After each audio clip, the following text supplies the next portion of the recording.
जय हिंद दोस्तों, आप सभी का स्वागत है एक बार फिर से शाक्या जी जीके क्लासेस में। अगर दोस्तों आपका भी पेपर 25 अगस्त को भी होना बाकी है तो मैं आपके लिए लेके आऊँ गणित के most important question expected paper 5 के रूप में। ठीक है दोस्तों, ये सवाल जरूर लगा कर जाइएगा दोस्तों। एग्जाम में हर शिफ्ट में यही सवाल आ रहे हैं इसी टाइप से रिलेटेड। ठीक है, आज के पेपर में भी इसी टाइप से क्वेश्चन पूछेगा जो मैं आपको करवा रहा हूँ। तो 25 अगस्त को भी इसी टाइप के आएंगे, तो ये सारे सवाल अटेंड कर लेंगे। एग्जाम में आपको हूबहू क्वेश्चंस इस क्लास से देखने को मिल जाएंगे। शुरुआत करेंगे पहले क्वेश्चन के साथ। तो पहला क्वेश्चन क्या है, 12,000 रुपए की राशि इन 4 रेशियो में इस प्रकार बांटना है इस अनुपात में। यदि बी का इतना रुपए मिलता है तो ए का हिस्सा क्या होगा? बताइए दोस्तों। एक बार सभी स्टूडेंट बता देंगे कि आपका एडमिट कार्ड वगैरह आ गया या नहीं आया, किस शिफ्ट में पेपर है, कहाँ पर, एक बार ये कमेंट कर देंगे सभी स्टूडेंट्स जिसका भी 25 अगस्त को एग्जाम है। तो चलिए क्वेश्चन को बनाते हैं। देखो, इन तीनों का अनुपात दे रखा है ए, अनुपात बी, अनुपात सी, अनुपात डी। इनका कितना दे रखा है अनुपात? ए का है 5 और ये बी का है 4 और इसका है 3 और इसका है 3। देखो, अगर आप चाहो तो इसको ओरली आंसर बना सकते हो। ठीक है, इसमें आपको बी का हिस्सा दे रखा है। कितना दे रखा है? बी को कितने रुपए मिले? 32 रुपए। ठीक है, रेशियो में उसका रेशियो 4 है लेकिन रुपए कितने मिले? 3200। ये इसका कितना गुना है? ये इसका 800 गुना है। ठीक है, ये इसका 800 गुना। आपसे क्वेश्चन ने क्या पूछा है? आप तो ए का हिस्सा बता दो, यानी 5 को आपको 800 से गुना कर लेना है दोस्तों। ठीक है, तो 8 5 40 यानी 4,000 रुपए। तो मैं पूरी उम्मीद करूंगा कि ये सवाल सभी स्टूडेंट ने बना लिया। अगर ये सवाल समझ में आ गया मेरे भाई, तो एक बार ये सवाल आप लोग मुझे होमवर्क में करके बताइए। आज ऐसे ही फिर से एक बार करेंगे कि एक क्वेश्चन मैं आपको सिखाऊंगा और एक क्वेश्चन आपको होमवर्क में मिलेगा, ताकि जमकर प्रैक्टिस हो जाए। ठीक है, ताकि एग्जाम में कोई दिक्कत ना हो। ठीक है दोस्तों, आप देखो, अगर वही सवाल एग्जाम में आ रहे हैं और मैं आपकी उनकी 2 बार प्रैक्टिस करवा दूं तो इससे बेस्ट आपको और क्या मिलेगा। जैसे एक क्वेश्चन ये है, 10,000 रुपए पर 12% वार्षिक दर से 6 महीने का चक्रवृद्धि ब्याज ज्ञात कीजिए यदि ब्याज अर्धवार्षिक देय हो। मतलब कि हाफ ईयरली यानी छमाही वाला कंसेप्ट क्या कहता है कि दर आधी समय दुगना। तो यहाँ पे 12% है, तो ये अब कितना हो जाएगा? हाफ कर दो इसका। रेट परसेंट है ना, इसका हाफ कर दोगे तो कितना होगा? 12% हो जाएगा। ठीक है मेरे भाई, 12% होगा। आप यहाँ पे 12 लिख लोगा, 12 लिख लोगे, इसका आप कर दोगे 6% बचेगा। ठीक है दोस्तों, रेट आधी हो जाती है, समय दुगना हो जाता है। तो मैं डायरेक्ट लिख दूँ दोस्तों, यहाँ पर मैं 12/2 करके यहाँ पर अपन क्या लिख देंगे? 6% अपनी रेट हो जाएगी। अब देखो, 6 महीने, ये छः और जोड़ लो तो 12 महीने हो जाएगा। 12 महीने का मतलब 1 साल। ठीक है, 1 साल। तो आपको पता है दोस्तों ब्याज निकालना है। ठीक है, तो आपको करना क्या है मेरे भाई? 10,000 रुपये पर आपको क्या करना है? 6% की कितने? 6% की रेट से 1 साल का चक्रवृद्धि ब्याज ज्ञात करना है। कितना? 6% की दर से 1 साल का चक्रवृद्धि ब्याज ज्ञात करना। देखो दोस्तों, 1 साल का जो चक्रवृद्धि ब्याज होगा वो कितना होगा? किसी को पता है? अगर नहीं पता है तो आप इसको पूरा सॉल्व कर लीजिए। अब दोस्तों, आप रेशियो से भी सॉल्व कर सकते हो, बाकी आप इसको डायरेक्टली भी निकाल सकते हो। ठीक है, अब आप दोस्तों इसका डायरेक्ट 6% निकाल दीजिए, आंसर आएगा। 6% निकाल दो यहाँ पे, तो 00 से 00 गया, 100 छंग 600, यानी option number A will be the right answer. ठीक है मेरे भाई, तो अर्धवार्षिक केस में अपन को क्या कंसेप्ट ध्यान में रखना है कि दर आधी हो जाएगी, समय दुगना हो जाएगा। 6 का 2 गुना 12, यानी 1 साल का अपन को ब्याज निकाल लेना है। ठीक है, अगर समझ में आ गया तो एक बार ये क्वेश्चन आप करके बताएंगे कमेंट के माध्यम से। ठीक है मेरे भाई, चलिए दोस्तों, अगर आप चैनल पर पहली बार विजिट कर रहे हो तो चैनल को सब्सक्राइब करके बेल नोटिफिकेशन जरूर प्रेस कर लो, ताकि आने वाले हर एक नई वीडियो का नोटिफिकेशन सबसे पहले मिले। एक काम को 12 दिन में, 20 काम को 18 दिन में कर रहे हैं। दोनों ने 4 दिन तक साथ में काम किया है, तो बी ने कुल कितना हिस्सा काम किया है? ठीक है, कितना पार्ट बी ने कर लिया, ये आपसे पूछा है। देखो, ए इस काम को 12 दिन में कर रहे हैं, वहीं पर ये जो बी है वो इस काम को 18 दिन में कर रहा है। तो इनसे कटने वाला इनका टोटल नंबर ले लो, एलसीएम कितना होगा? 36 एलसीएम हो जाएगा। तो ए की क्षमता कितनी आएगी? 12 36 और बी की क्षमता 18 दूनी 36। ठीक है, तो ये हमने दोनों की क्षमताएं लिख ली। अब यहाँ पे आप सॉल्व करेंगे। देखो दोस्तों, इन्होंने क्या किया है? 4 दिन तक साथ में काम किया। दोनों की क्षमता कितनी हो रही है? 5 हो रही है। अगर 5 दिन में अगर ये 4 की क्षमता से काम करते हैं तो टोटल कितना काम कर लेंगे? 20 काम कर लेंगे। ठीक है, अगर आप दोस्तों 20 काम कर लेंगे, यहाँ पर मैं 20 लिख लेता हूँ, समझने की कोशिश करिएगा। टोटल काम 36 है। अगर आप इसमें से 20 काम निकाल दोगे तो कितना काम बचेगा मेरे भाई? बताइए, 16 बचेगा। 16 काम बचा हुआ है। टोटल काम कितना था? 36। इसमें से पूछा है कि आपसे बी ने कुल कितना हिस्सा काम किया है। ठीक है, तो आपको क्या करना है? अब यहाँ पर देखो, बी ने कुल कितना, अब बी का हिस्सा निकालना है, समझने की कोशिश करिएगा। ठीक है, बी का हिस्सा निकालना है। ये तो दोस्तों इन दोनों ने मिलकर कर दिया 20 काम। आप इस 36 में दोस्तों 20 और ऐड कर लो, तो आपको इनका मिलाने वाला काम भी पता चलेगा और टोटल काम भी पता चल जाएगा। तो 36 में आप जैसे 20 और ऐड कर लोगे तो कितना हो जाएगा? 30 20 पर 56 होगा। 56 काम हो गया कितने में से? 36 में से। अगर आप इसको थोड़ा सा सिंप्लीफाई कर लो, क्या आंसर आ रहा है? ठीक है, तो 4 की जल से काटो, 14 बार जाएगा। 4 की से 4 नम 36, 14/9 के समथिंग आ रहा है। एक काम करते हो दोस्तों, सबसे बेस्ट अपन एक काम करते हैं, इसको हटा लेते हैं। सबसे बेस्ट तरीका बता रहा हूँ इसको सही से करने का। यहाँ पर 1 मिनट रुको, क्योंकि मोस्टली स्टूडेंट को समझ में नहीं आएगा। देखो यहाँ तक तो सभी को समझ में आ गया, ठीक है।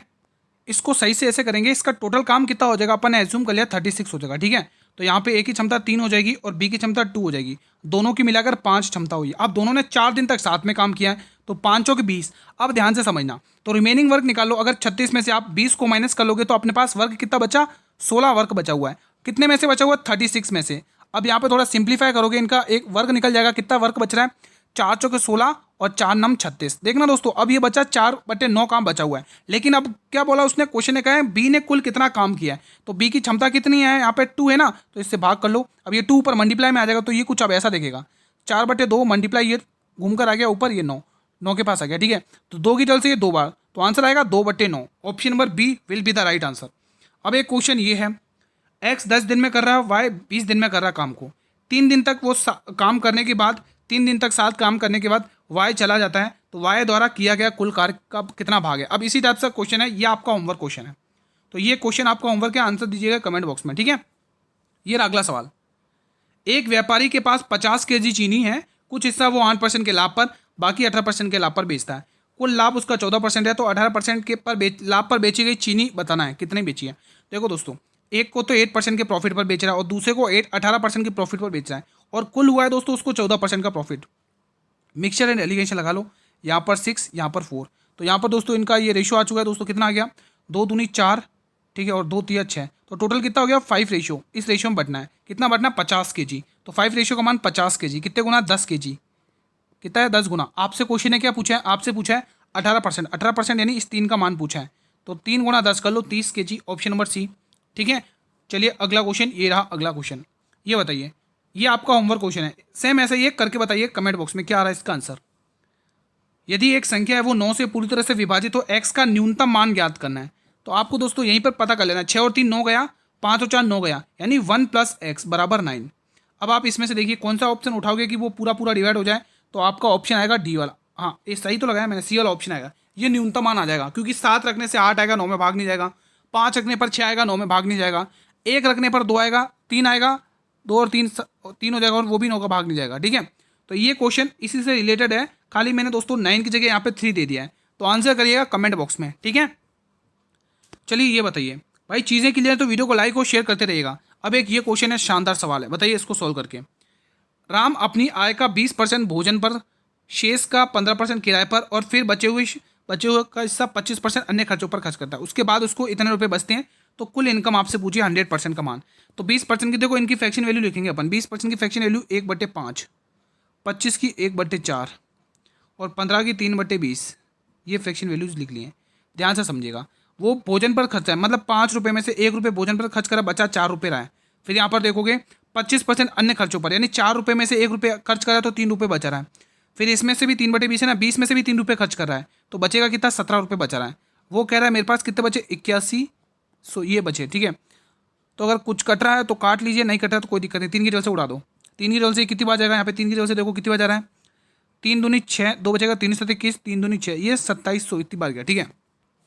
17 की जगह से काट लो, कितनी बचेगा, 17 एकम 17, कितना बचेगा 10, 17 6 के 110, 17 6 के 102, 160 बार, और 4 की जगह से ये 40 बार जाएगा, ठीक है। 4 की जगह से 40 बार जाएगा, और कुछ बचा हुआ है और कुछ नहीं बचा हुआ, अब सीधा मल्टीप्लाई कर लो। तो देखो 20 पंचे 100 और ये 400, 400 गुणा ये करना है, तो आंसर आ जाएगा 40 करना है ना, हाँ 416, 16,000 रुपये आ जाएगा, ऑप्शन नंबर बी। तो मैं पूरी उम्मीद करूँगा कि ये सवाल आप लोगों ने बना लिया होगा, ठीक है। चलिए ये सवाल बनाइए। देखो ए और बी की इनकम का अनुपात 3:2 है, उनके खर्चों का अनुपात ये है, एक बचा रहा है 2,000 रुपये और दूसरा बचा रहा है 900 रुपये, तो आपको ए की इनकम पूछिए। ये ए है और ये बी है, इसकी इनकम है 3:2, ठीक है, और इसके और जो एक्सपेंडिचर इनकम है 4:3, ठीक है, ठीक है दोस्तों। अब यहाँ पर आप ये बचा रहा 2,000 रुपये, क्रॉस मेथड करेंगे अपन, ठीक है, और ये बचा रहा 900 रुपये। क्रॉस मेथड करते कैसे सीख लो अभी। यहाँ पर देखेंगे 3 3 9 और 4 दूनी 8, 9 में से 8 गए, 1 रेशियो। अब यहाँ पर आपको क्रॉस कराना है इसको इससे, 9 चौक 36, 36 रुपये, और 2,000 को 3 से 6,000 रुपये, 3600 और 6,000 का कितने का अंतर आ रहा है मेरे भाई, 2,400 का अंतर आ रहा है। तो एक का मान 2,400 है मेरे भाई, एक का मान 2,400 है, तो कितने गुना दिख रहा है इसका, 2,400 गुना, कितने गुना इसका 2,400 गुना है ना। तो आपको क्या पूछा है, ए की इनकम, तो 3 का भी 2,400 गुना कर लेना है, 3 से मल्टीप्लाई कर लो, यहाँ पर 24 थी 4,800, यानी कि आपको बी वाला ऑप्शन टिक कर लेना है। एक बार आप मुझे बी का हिस्सा बताइए, बी का हिस्सा कितना है, इनकम क्या है, बी की इनकम क्या है। चलिए दोस्तों ये क्वेश्चन सॉल्व करके बताएंगे। किसी राशि पर 2 वर्ष के लिए 4% वार्षिक दर से चक्रवृद्धि ब्याज और साधारण ब्याज के बीच का अंतर 8 रुपये है, तो वो राशि ज्ञात करनी है। तो ये फॉर्मूला आप डायरेक्ट लगा लो, difference is equal to PR/100, इसका पूरा होल स्क्वायर। बस ये फॉर्मूला लगा लो, क्वेश्चन बिल्कुल भी साफ है, बिल्कुल भी ईजी है। 8 रुपये अंतर लिख लिया। मूलधन आपको निकालना है, रेट का स्क्वायर, रेट कितना, 4 का स्क्वायर 16 और 100 का स्क्वायर कितना हो गया मेरे भाई, 10,000 रुपये। ठीक है, तो ऑप्शन नंबर बी। ठीक है, यहाँ पे देखो 8 की टेबल से ये 2 बार और 2 की टेबल से ये 5,000, तो option number B will be the right answer of this question. अगर ये क्वेश्चन समझ में आ गया मेरे भाई, तो ये क्वेश्चन आप मुझे होमवर्क में करके दीजिएगा, ये क्वेश्चन आप मुझे होमवर्क में करके दीजिएगा, इसका आंसर क्या आ रहा बताइएगा जरूर। चलिए अगला क्वेश्चन। भाई चीज़ें क्लियर है तो वीडियो को लाइक और शेयर जरूर कर लेना, और जो नए हैं चैनल पर वो चैनल को सब्सक्राइब करके बेल नोटिफिकेशन जरूर प्रेस कर लेना, ताकि नई वीडियो का सबसे पहले नोटिफिकेशन आपको ही मिलेगा। एक क्वेश्चन ये है, 200 मीटर लंबी एक ट्रेन है जो 54 किलोमीटर घंटे की चाल से 160 मीटर लंबे प्लेटफॉर्म को कितने समय में पार करेगी, ये आपसे पूछा है। बहुत ही प्यारा सा क्वेश्चन है, सॉल्व करेंगे। देखो प्लेटफॉर्म को पार कर रही है, और उस केस में प्लेटफॉर्म को पार करती है तो ट्रेन अपनी लंबाई प्लस प्लेटफॉर्म की भी लंबाई को पार करती है। तो यहाँ पे आपको सॉल्व कर लेना है। 200 मीटर लंबी है चाल, ये है 100 मीटर लंबे प्लेटफॉर्म को। तो देखो दोस्तों यहाँ पर 200 प्लस 160 कितना हो गया, 360। ये उसकी दूरी टोटल क्या होगी, दूरी हो गई। तो आपको पूछा समय, समय क्या होता है, दूरी बटे चाल, तो दूरी आ गई 360। चाल आपके पास कितना है 54, ये किलोमीटर घंटे में, हमें आंसर चाहिए मीटर पर सेकंड में, तो 5/18 से क्या कर लो, मल्टीप्लाई कर लो। ठीक है, तो चलो इसका आंसर निकालो। 18 54 होता है, 3 3 नीचे 120 बार, और 5 की 24 पंचे 120 होता है। तो 24 सेकंड इसका सही जवाब आ जाएगा, 24 सेकंड इसका सही जवाब आ जाएगा, ऑप्शन नंबर सी। तो मैं पूरी उम्मीद करूंगा कि सवाल आपने ये बना लिया है। अगला क्वेश्चन ये रहा, ये होमवर्क में है क्वेश्चन, ये क्वेश्चन होमवर्क में है, आंसर दीजिएगा कमेंट बॉक्स में सभी स्टूडेंट्स। ये रहा अगला क्वेश्चन। देखो पी और क्यू की आयु का अंतर दे रखा है 16 वर्ष। 6 साल पहले पी की आयु क्यू की आयु की 3 गुनी थी, तो पी की वर्तमान आयु पूछिए। ध्यान से समझिएगा। देखो 6 साल पहले पी की आयु क्यू की आयु की 3 गुनी थी। देखो यहाँ पर पी लिखोगे, यहाँ पर क्यू, अंतर हमेशा सेम रहेगा, ध्यान रखना। 3 गुनी मतलब कि पहले 3 साल थी इसकी क्यू की, अब इसका 3 गुना यानी 9 ये हो जाएगा। ठीक है, अब इनका अंतर कितना दे रखा है, इनका अंतर कितना 9x और 3, इनका अंतर कितना आ रहा है दोस्तों 6x आ रहा है, इनका अंतर 6x आ रहा है। लेकिन ये दोस्तों 6 साल पहले की, ठीक है ध्यान रखना, 6x आ रहा है। लेकिन क्वेश्चन कह रहा है अंतर 16 आ रहा है, तो 6x का मान आ रहा है 16, तो अपन निकाल सकते ना, x का मान निकालो। तो 16 का मान ये किसका है, 6 का। आपसे क्या पूछा है, p की वर्तमान आयु पूछी, यानी 9 का मान आपसे पूछा है, 9 का मान आपसे पूछा है। 3 तिया 9, तो 3 दूनी 6, 3 दूनी 6 और 3 तिया 9, और 2 की टेबल से 8 बार, 8 तिया 24, तो यहाँ पर 24 साल आई है दोस्तों। ये दोस्तों पी की आयु, और यहाँ पर देखो अगर आप इसको देखोगे तो कितना आ रहा है, ठीक है 24 साल। लेकिन दोस्तों ये 6 साल पहले की, तो इसमें 6 साल जोड़ना पड़ेगा, 30 साल हो जाएगी पी की आयु। ठीक है, आप क्यू की आयु बताइए निकाल के। चलिए ये क्वेश्चन बताइए, एक नाव धारा के अनुसार 24 किलोमीटर की दूरी 2 घंटे में तय करती है। ठीक है, धारा के प्रतिकूल उतनी ही दूरी को 4 घंटे में तय करती है। उतनी ही दूरी का मतलब क्या है कि इसी 24 किलोमीटर की दूरी को कितने घंटे में, इस बार 4 घंटे में। तो धारा की चाल ज्ञात करनी है, यानी कि आपको वाटर की स्पीड पूछी है। तो जब भी ऐसे क्वेश्चन आते रेशो बना लो, BW, यहाँ पर लिखोगे DS और यहाँ पर लिखोगे UP। ठीक है मेरे भाई, ये आपने लिख लिया डाटा। अब यहाँ पर देखोगे 2400 किलोमीटर की दूरी, देखो आपके पास दूरी है और आपके पास समय क्या, आप चाल नहीं निकाल सकते। चाल क्या होती है, दूरी बट्टे समय। तो 2400 और उसमें आप 2 का भाग डालो, 12 किलोमीटर घंटे, वो भी धारा के अनुकूल है, धारा की दिशा 12 किलोमीटर घंटे इसकी स्पीड आ गई। फिर यही दूरी 24 किलोमीटर की दूरी इस बार 4 घंटे में, वो भी धारा के प्रतिकूल यानी विपरीत दिशा में, तो 4 चंग चॉइस ये आ गई।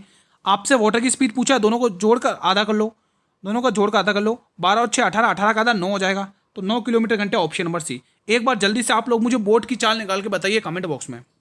तब तक अगला क्वेश्चन ये रहा, चतुर्थ अनुपात ज्ञात करना है, चौथा अनुपात ज्ञात करना है। तो ये ए है, ये बी और ये सी है। जब भी ऐसा क्वेश्चन आएगा तो आपको करना कुछ नहीं, B गुणा C/A करना है चौथा अनुपात में।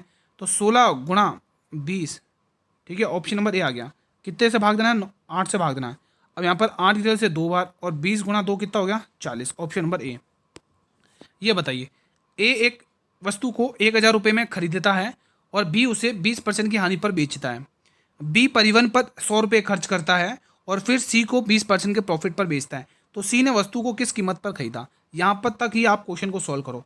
ए ने एक वस्तु को 1,000 रुपये में खरीदा, ओके 1,000 रुपये में खरीद लिया। इसने बी को बेच दिया 20% के प्रॉफिट पर, यानी 100 रुपये की वस्तु 120 पर बेच दी, ठीक है। और इसने एक बात और कही है, बी ने इसमें परिवहन यानी ट्रांसपोर्टेशन में 100 रुपये और खर्च कर दिए, तो 100 रुपये इसमें प्लस करने पड़ेंगे भाई, है ना। ये अब ये फिर जो मान आएगा वो सी को बेचेगा ये। चलो निकाल दो कितना आ रहा है। देखो 2 जीरो से ये 2 जीरो गए, ठीक है। 20% की, अच्छा 20% की हानि पर बेचा ना, रुको रुको रुको, 20% की हानि पर बेचा है, यानी कि ये 80 पर बेचा सामान को, 80 पर बेचा है और यहाँ पर 120 रुपये और इसने 100 रुपये और लगा लिए। अब ये निकलेगा कितना आ रहा है। देखो 2 जीरो से ये 2 जीरो गए, ठीक है। 2 जीरो से ये 2 जीरो चले गए, 20% की हानि पर 80% पे, ठीक है। 2 जीरो से 2 जीरो गए, इसको इससे गुणा करो कितना आएगा 800 रुपये। 800 रुपये में आप 100 रुपये और जोड़ लो तो ये हो गया 900 रुपये। कितना हो गया 900 रुपये। 900 रुपये हो गया। अब इस 900 रुपये के बाद देखो उसने फिर इस वस्तु को सी को 20% के लाभ पर यानी 120% पे। आंसर क्या आ रहा है यहाँ पर निकाल लेंगे। 2 जीरो से 2 जीरो गया, 12 नम 108, 108 यानी 1080 रुपये आएगा। 1080 रुपये आएगा इसका आंसर। इसका आंसर दोस्तों 1080 आ रहा है। क्या आप लोगों का भी यही आ रहा है? ठीक है दोस्तों, यही आंसर आ रहा है। अब आप कहोगे कि इसमें ऑप्शन में मैच नहीं हो रहा है, तो ऑप्शन में इसलिए मैच नहीं हो रहा है, मैं आपको कारण बता देता हूँ क्यों मैच नहीं हो रहा है। इसका एक रीज़न है, मैं बता देता हूँ दोस्तों। इसमें रीज़न ये है, इसमें है ना जो 20% की हानि है ना यहाँ पर, हाँ यहाँ पर जो 20% है ना ये 10% है, इसलिए मैच नहीं हो रहा है। ये 10% है, 10% यानी 90 पर बेचेगा। अब देखो मैच होगा अभी आंसर, अभी मैच होगा। उसने 100 रुपये परिवहन पर खर्च किए, ये 100 रुपये अपन ने ऐड कर दिया उसने जो खर्च किया। अब निकालो। देखो दोस्तों 2 जीरो से 2 जीरो गया, ये आ गया 90, 900, 900 में आप 1000 100 रुपये और ऐड कर लोगे, कितना हो जाएगा ये टोटल बन जाएगा 1000 रुपये। अब ये 1000 रुपये देखो उसने सी को 20% के लाभ पर, इसका 120 निकालना है। अब मैच होगा आंसर, है ना। 2 जीरो से 2 जीरो गया, 120 गुणा 10, 1200 रुपये, ऑप्शन नंबर सी हो गया मैच। इसीलिए मैच नहीं हो रहा है ये। चलिए ये रहा अगला क्वेश्चन। ऐसा ही क्वेश्चन है, आंसर दीजिएगा कमेंट बॉक्स में, ठीक है दोस्तों। चलिए ये रहा अगला क्वेश्चन। राम ने 3 शर्ट 800 रुपये में खरीदी हैं, 2 शर्ट 1200 रुपये में खरीदी हैं। सभी शर्टों का औसत मूल्य क्या होता है? एवरेज क्या होता है दोस्तों औसत मूल्य? देखो आपको 3 शर्ट 800 रुपये में प्रति शर्ट की दर से खरीदी, तो यहाँ पे निकाल लो टोटल कितने में पड़ी, योग निकाल दो इनका, ठीक है। 8 या 24, 2400 रुपये में ये पड़ी, ठीक है। और यहाँ पर देखो 2 शर्ट कितने में 1200 रुपये में पड़ी, तो यहाँ पर भी योग निकाल दो, कितना हो गया 2400। तो टोटल कितना हो गया, टोटल ऐड कर लो, योग टोटल निकाल लो, 4800 हो गया ना, ये 4800 टोटल हो गया। ये कितने का हुआ 3 और 2 5, ये निकाल दो 5। आपको क्या पूछा औसत मूल्य। औसत मूल्य क्या होता है दोस्तों, योग बटे संख्या। तो योग कितना गया 4800, संख्या कितनी है 5, तो 5 टेबल से काट लो। 5 नम 45, 5 अट्ठे, 5 नम 45, 5 नम 45, 3 5 6 30, 960 रुपये आया, ऑप्शन नंबर बी। अगला क्वेश्चन ये रहा, यदि किसी डाटा का माध्य आपको 12.5 दे रखा है, माध्य का 14.2 दे रखी है, तो बहुलक ज्ञात करना है। तो सिंपल सा फॉर्मूला है बहुलक, मोड का सिंपल सा फॉर्मूला है बहुलक इज इक्वल टू, सिंपल सा फॉर्मूला है 3 माध्यिका माइनस 2 माध्य। ये एक सिंपल सा फॉर्मूला है मेरे भाई, ठीक है। अब यहाँ पर अपन सॉल्व करेंगे। देखो 3 एज इट इज, माध्यिका कितनी दे रखी है आप लोगों को 14.2 की दे रखी है, ठीक है। उसमें से क्या माइनस करना, माध्य माइनस करना। माध्य कितना दे रखा है 12.5 दे रखा है, ये मल्टीप्लाई है ना 12.5 करना है, ठीक है। अब मल्टीप्लाई करके देख लो, 3 दूनी 6, 14 3 42, यानी 42.6 माइनस यहाँ पर देखो 5 दूनी 10 का 0 कैरी 1, 12 दूनी 24 25, यानी 25 माइनस करना। पॉइंट के बाद तो जीरो का कोई मतलब ही नहीं है, तो आपको इसमें से घटा लो 25। तो यहाँ पे आपको क्या करना है 42.6 में से आपको क्या घटाना है 25 घटाना है, ठीक है। तो 25 यहाँ पे घटा लो, यहाँ पे 0 0 लगा लो। एक काम करो, रुको ऐसे मत घटाओ, रुको 1 मिनट, कहाँ गया 46.25, ठीक है। तो यहाँ पे आपको घटाना है। अब आप ओरली घटाने की कोशिश करो, 25 घटाना ना, पहले ये मानो 0.6 लिखा नहीं है, पहले आप 42 में से 25 घटाओ, कितना बचेगा 17, और ये 0.6, 17.6, ऑप्शन नंबर बी। ऐसे आपको ओरली कर लेना है। तो ये क्वेश्चन आप मुझे होमवर्क में करके दीजिएगा कमेंट बॉक्स में, ठीक है दोस्तों। चलिए अगला क्वेश्चन, क्लास का अंतिम प्रश्न है, एक बार देख लेते हैं इसको। यदि एक वर्ग का परिमाप इतना, वर्ग का परिमाप कितना होता है 4a होता है, कितना देगा आपको 564। तो यहाँ पे आप a का मान यानी साइड का मान निकाल दो, a का मान आ जाएगा। तो 4 की तरफ से ये 14 बार और ये 1 बार। अब आपको क्या करना है 14 चौक 56 और 1 बार, ठीक है। 4 के अंदर उसका क्षेत्रफल ज्ञात करना। अब आपको क्षेत्रफल यानी आपको क्या पूछा, क्षेत्रफल पूछा है, तो ए स्क्वायर मान पूछा, ए स्क्वायर, ठीक है। क्षेत्रफल क्या होता है ए स्क्वायर ही तो होता है क्षेत्रफल। तो आपको 141 का स्क्वायर करना। अब आपको पता है इकाई अंक 1 आने वाला, तो इकाई अंक तो 1 इसी में है, डी वाले ऑप्शन में, ठीक है। तो आज का सेशन यहीं पर वाइंड अप करते हैं। कैसा रहा रिवीजन एक बार कमेंट के माध्यम से बताइए। चीज़ें पसंद आई तो वीडियो को लाइक और शेयर जरूर करना। देखो 20 अगस्त वाले स्टूडेंट ये क्लास जरूर देखा जाएगा, ठीक है। क्वेश्चन यहाँ से देखने को मिलेंगे और 20 तारीख तक मैं आपको कंप्लीट करवा ही रहा हूँ प्रैक्टिस, ठीक है। इसके 1 घंटे बाद और जो क्लास आएगी वो भी अटेंड कर लेना, ठीक है दोस्तों। कोई डाउट हो तो पूछ लेना। चैनल पर नए हो तो चैनल को सब्सक्राइब करके बेल नोटिफिकेशन बेल को जरूर प्रेस कर लेना, ताकि आने वाले हर एक नई वीडियो का नोटिफिकेशन यूट्यूब सबसे पहले प्रोवाइड आपको ही करेगा। ठीक है, पीडीएफ आपको टेलीग्राम चैनल पर मिल जाएगी, जिसका लिंक इसी वीडियो के डिस्क्रिप्शन बॉक्स में गिवन है। कोई डाउट हो तो पूछ लेना। मिलेंगे दोस्तों कल एक और नई क्लास में दोस्तों। ठीक है, आप ये वीडियो को शेयर जरूर करना सभी स्टूडेंट तक। ठीक है, जय हिंद, जय भारत, वंदे मातरम।